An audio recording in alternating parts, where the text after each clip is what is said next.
You don't have to be a money expert to talk about inflation or understanding it.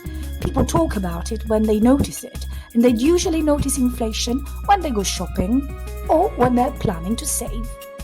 Inflation is a global phenomenon, and if it had a passport, it would look a bit like this one. And while many people talk about inflation or think about it, most people agree that it is one of those very important phenomena in any economy. Inflation has been likened to a genie. Once the genie is out of the lamp, it's very difficult to bring it back into control.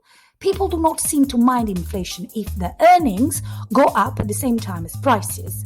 It's when prices start rising faster than wages, it's when people do not like it. But where does inflation come from? It's not about coming from anywhere, it's about causes. There are different causes for inflation. These are the main ones. Number 1, demand pull inflation. I call it happy inflation. This happens when there's more money in circulation, so people spend more money because they feel more confident about the future and the economy.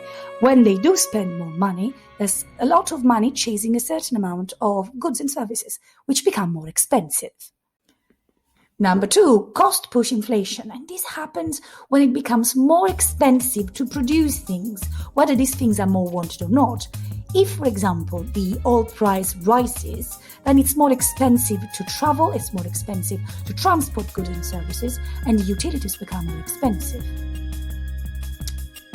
The third cause for inflation is called built-in inflation. So expectation of inflation bring on more inflation. It's like a mother having a baby. Mother inflation is having baby inflation. This is how it works. When prices rise, people expect them to rise even further. So they demand higher wages. If the employers give these higher wages, they have to make their goods and services more expensive. And when these goods and services hit the shop or the consumer, they are more expensive. So, to recap, inflation is neither good or bad, but it is a very important element to consider when you're thinking about the health of an economy. It is usually caused by 3 reasons, but reason number 3, built-in inflation, usually depends on either number 1 or number 2. Thank you for listening.